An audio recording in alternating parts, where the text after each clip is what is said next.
नमस्ते, मैं अमीशा पटेल बोल रही हूँ। बिहार विधानसभा चुनाव के दौरान बॉलीवुड सितारों को प्रचार के लिए बुलाना नई बात नहीं है। उनके साथ विवाद भी खड़ा होता रहा है।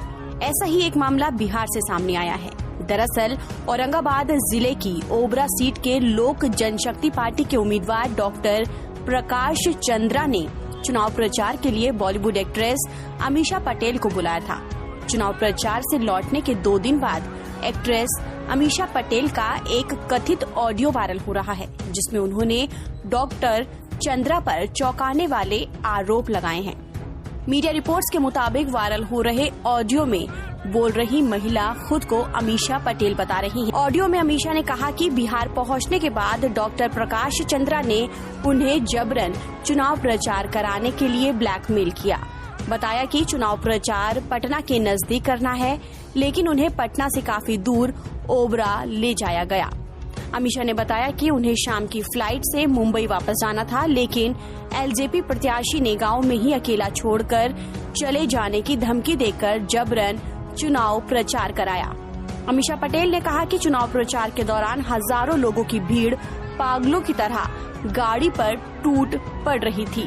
डॉक्टर चंद्रा ने इसी दौरान उन पर जबरन भीड़ में जाने का दबाव बनाया। वहां भीड़ कपड़े उछालने के लिए तैयार दिख रही थी। उस माहौल में उनके साथ रेप तक हो सकता था।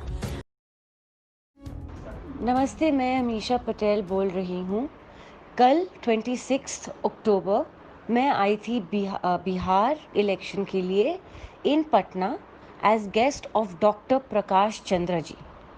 मैं सिर्फ इसलिए ये मैसेज भेज रही हूँ क्योंकि प्रकाश चंद्रा जी ने एक मेहमान, एक अकेली लड़की और एक फिल्म स्टार, एक अभिनेता का बहुत अपमान किया, ब्लैकमेल किया, बुरी तरह से सलूक किया।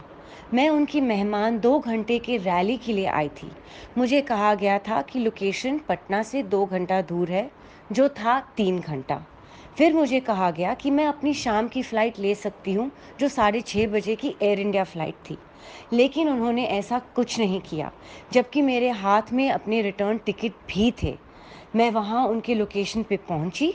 उन्होंने मुझे इतना भगाया, इतना कैंपेनिंग करवाया।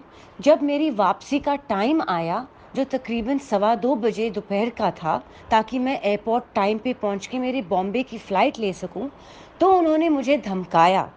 उन्होंने कहा कि अगर आप इस गांव में रुके नहीं और मेरी तमन्ना है, जो मेरी कैंपेनिंग है, आपने नहीं की, तो मैं आपको अकेले इस गांव में छोड़ दूंगा और फिर आप यहीं मर जाएंगे। क्योंकि ये गांव नहीं मैं जानती थी, 3 घंटा दूर पटना सिटी से था। हज़ारों करोड़ों लोग मेरे इर्द गिर्द थे। मुझे ना किसी तरह की सिक्योरिटी प्रोवाइड की गई थी। लोग मेरे गाड़ियों पे क्रेज़ी की तरह मार रहे थे, अशुभ चीज़ें कर रहे थे, ठोक रहे थे। मेरी जान को बहुत खतरा था। मैं जानती हूँ कि मैंने कैसे चुपचाप इस ब्लैकमेल को सहा है। मैं अपने रूम होटल में पहुँची हूँ तकरीबन 8:15 बजे रात को, जबकि मैं सुबह के 10 बजे से निकली थी। ना मैं अपने बॉम्बे की फ़्लाइट पकड़ पाई, उन्होंने ना केयर किया। उल्टा उन्होंने मुझसे ये डिमांड की कि मैं अपने गाड़ी से उतरूं और लोगों के बीच में, जहां लोग कपड़े उछालने के लिए तैयार थे, ये कहूं कि प्रकाश जी के लिए वोट दीजिएगा। मैं सिर्फ इतना कहना चाहूँगी कि मैं बिहार की मेहमान थी, मैं उनकी मेहमान थी। जो इंसान एक अकेली लड़की का इस तरह फ़ायदा उठा सकते हैं, जो एक बिहार के मेहमान को इतनी बुरी तरह से, इतना खराब वार्तालाप और इतने बुरी तरह से, खिदमत तो छोड़ो, ब्लैकमेल करके उनके लाइफ को थ्रेटन कर सकते थे। मेरी रेप हो सकती थी, मेरे साथ कुछ भी सलूक हो सकता था। उन्होंने केयर नहीं किया। अगर वो एक ऐसे लड़की के साथ ये सलूक कर सकते हैं, तो उनके नेता बनने के बाद वो क्या किसी के वादे पूरे करेंगे, वो क्या किसी आम आदमी के दुख सुख को संभालेंगे, जब वो मेरे साथ ऐसा सलूक कर सकते थे। तो ये मेरा एक्सपीरियंस बहुत वाहियात, घटिया और डरावनी रहा है कि मुझे दोबारा वहाँ आने के लिए बहुत, मतलब मैं एक नाइटमेयर से गुजरी हूँ। ना मैं पूरी रात सो पाई हूँ, ना कुछ खा पाई हूँ। मैं सुबह उठी और मैंने अपनी जल्दी से फ़्लाइट ले ली बॉम्बे रवाना होने के लिए। बस मैं इतना कहना चाहती हूँ ताकि लोगों में ये अवेयरनेस बढ़े। डॉक्टर प्रकाश चंद्रा एक बहुत लायर, ब्लैकमेलर और एकदम गंदे किस्म के इंसान हैं। जय हिंद।